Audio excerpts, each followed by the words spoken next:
ou aller chercher les opportunités actions enrichissantes maintenant que la volatilité a commencé de rebaisser aux États-Unis. Comment reconnaître les configurations puissantes pour pouvoir exploiter les jolies baisses.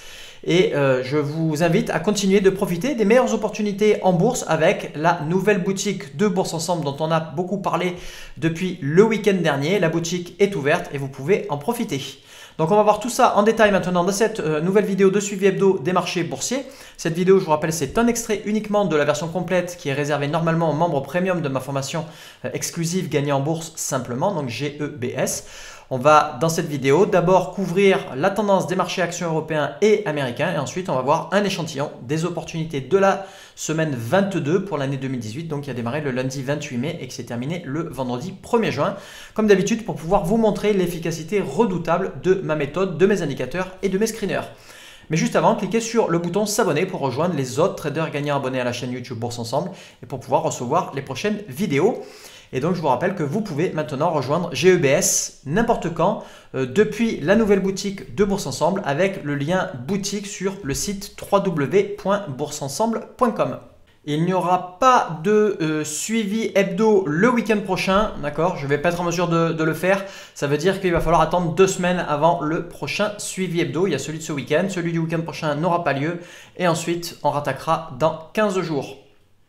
Alors cette semaine sur les marchés boursiers, on a encore eu une hausse sur les marchés américains, une baisse sur les marchés européens. Ça fait 2 semaines consécutives qu'on a le même scénario un petit peu. Donc une baisse de moins 1,65% pour le DAX et le marché allemand, à une hausse de plus 1,62% pour le Nasdaq, un des marchés américains. Alors en hebdomadaire, on ne change rien, on a toujours tous les marchés qui sont en zone verte. Par contre, le DAX continue de se rapprocher dangereusement de la zone orange et est maintenant hyper proche de la zone orange. Donc, je préfère considérer le marché allemand comme étant en zone orange maintenant, même si techniquement, il n'y est pas exactement. Et même si notre indicateur de zone nous dit toujours vert, on est tellement proche qu'il vaut mieux prendre un petit peu moins de risques et considérer le marché allemand comme étant en zone orange, c'est-à-dire donc sans tendance réelle, on n'est pas en tendance haussière, on n'est pas en tendance baissière. Et donc, il y a un risque supplémentaire si vous prenez des positions à la hausse sur ce marché allemand.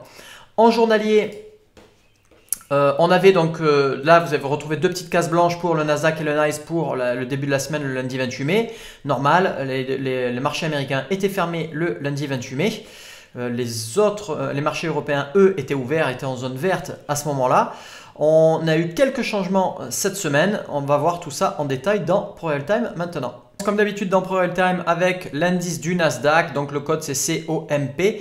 Le Nasdaq a affiché une hausse de plus 1,62% cette semaine, deuxième semaine de hausse consécutive. On voit qu'on est quasiment sur les plus hauts historiques. Hop, voilà le Nasdaq donc, qui a terminé la semaine en clôturant à 7554 points.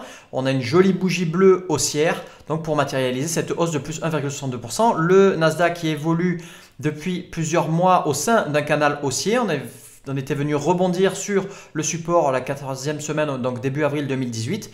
Et on est en train progressivement d'aller chercher maintenant la partie haute du canal, c'est-à-dire la résistance qui se situe aux alentours des 7845 points. Il n'y a pas grand-chose à dire ici, si ce n'est qu'il va falloir après casser ce plus haut historique atteint aux alentours des 7630 points. Donc il y aura une petite zone de résistance à ce niveau-là. On est largement au-dessus des 2 moyennes mobiles, donc clairement enfoncé dans la zone verte et la tendance haussière.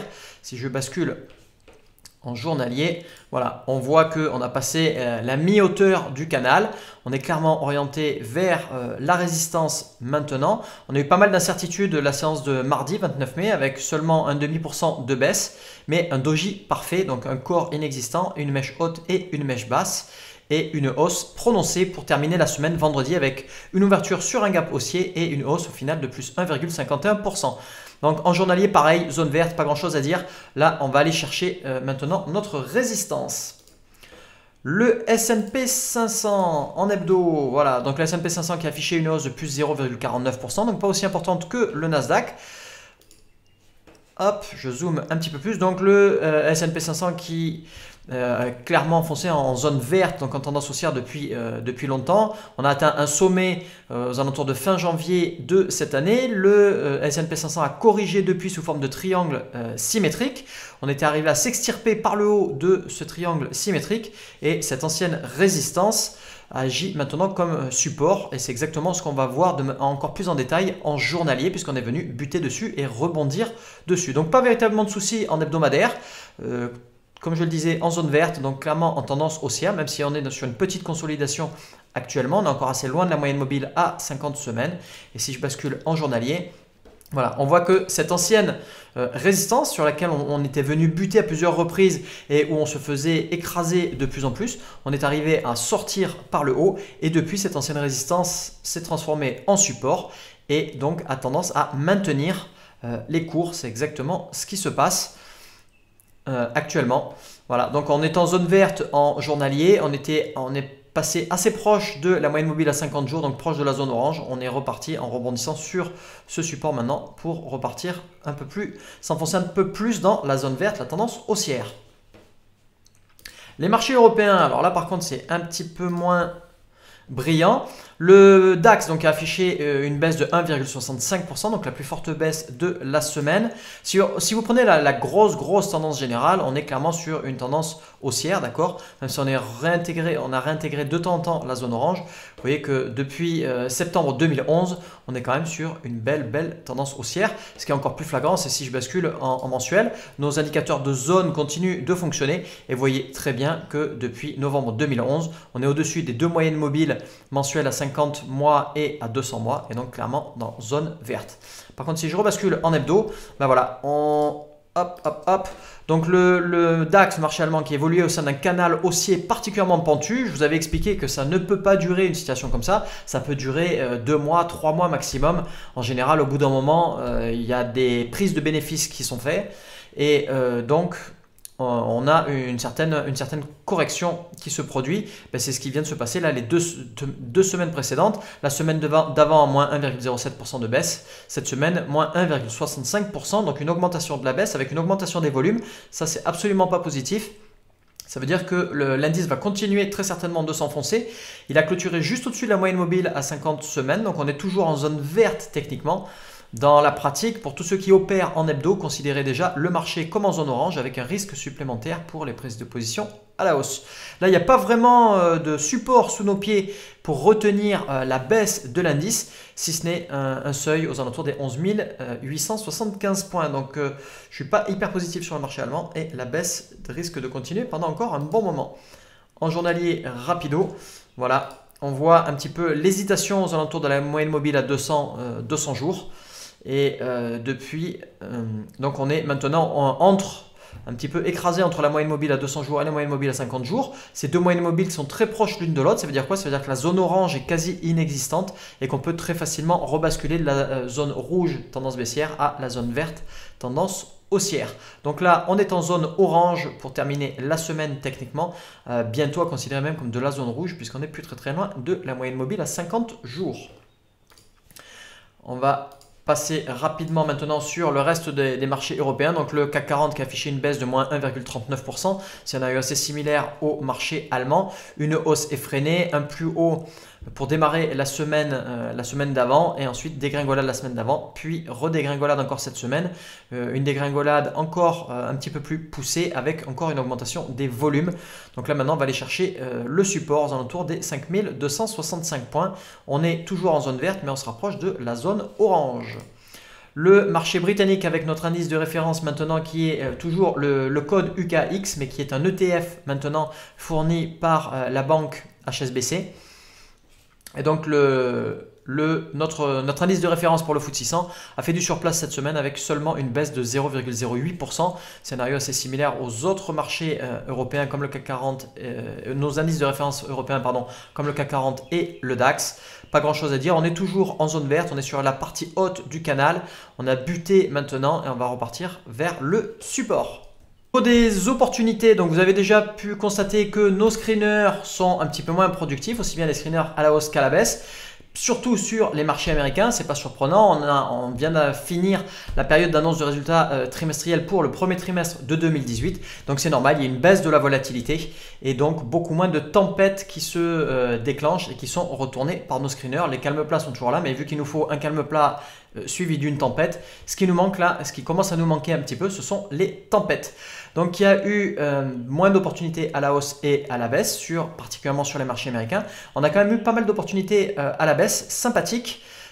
Et c'est justement là où se trouvent la plupart des opportunités actuellement, et notamment sur les marchés européens. Donc on va voir les configurations graphiques particulièrement puissantes pour pouvoir profiter efficacement de ces baisses. Pour les opportunités, on commence comme d'habitude sur les opportunités à la hausse avec une opportunité sur le Nasdaq qui nous a été retourné à la clôture des marchés mercredi, donc mercredi 30 mai avec un signal à la hausse. Alors j'ai parlé depuis 2-3 week-ends déjà des déclamations haussiers et baissiers et puis des vraies et des fausses reprises. Je vais re-enfoncer le clou un petit peu avec ce titre AAOI sur le Nasdaq.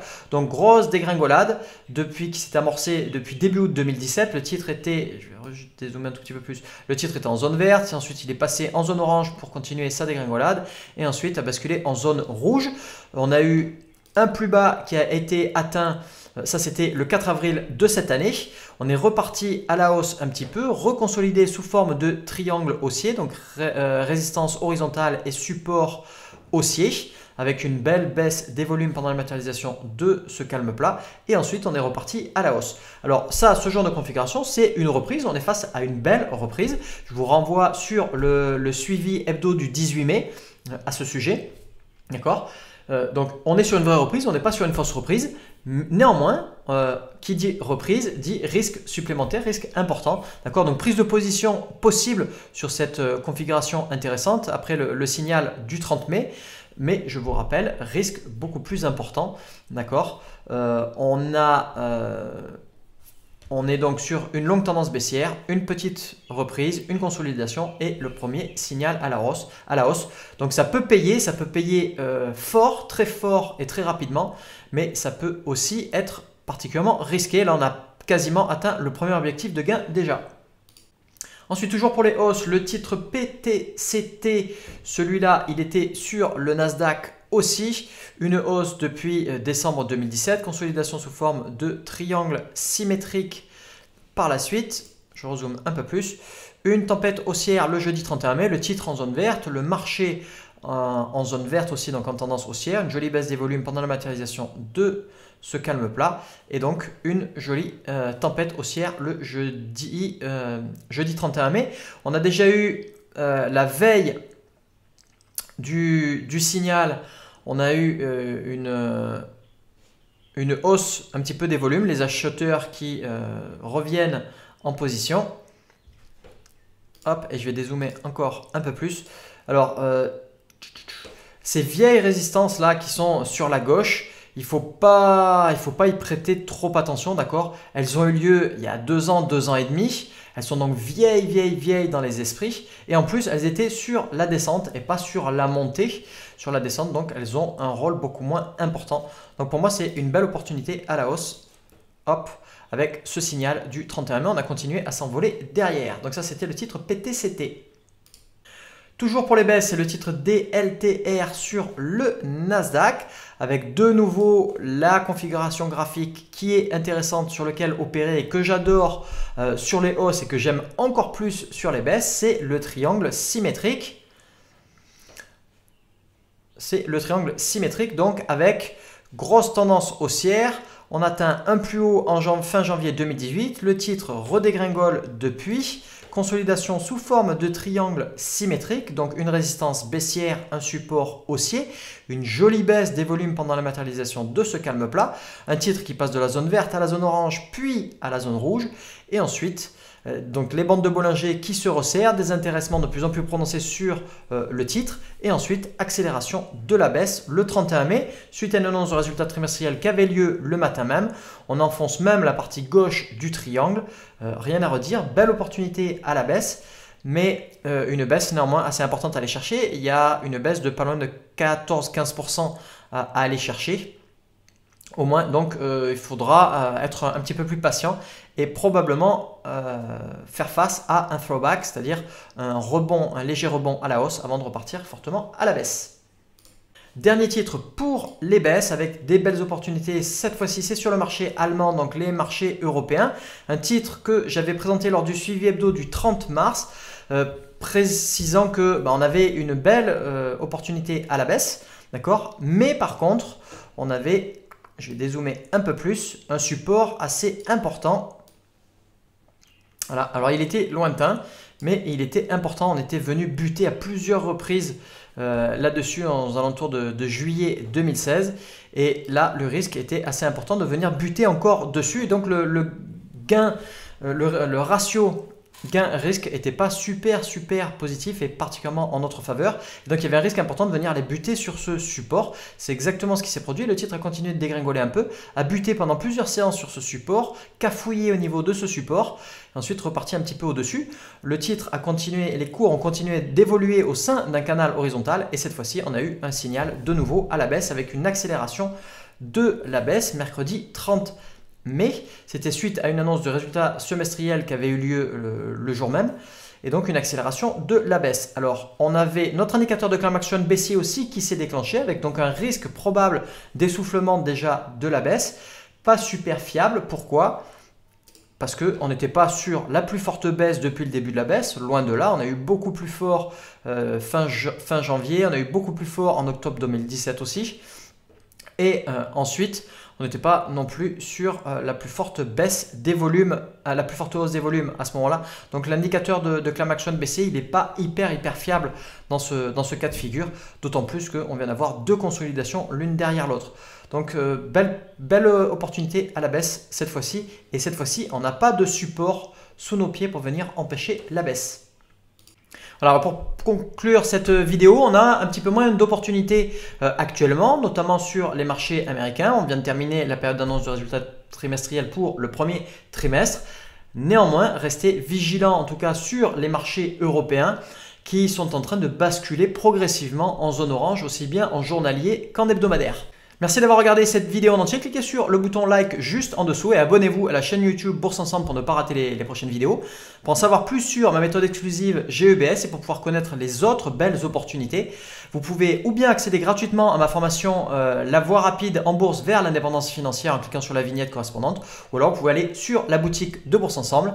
Je vous invite aussi à aller voir la vidéo suivante et je vous dis à très bientôt sur la chaîne de Bourse Ensemble. Et n'oubliez pas, faites partie des traders qui savent profiter des jolies baisses grâce aux configurations graphiques les plus puissantes.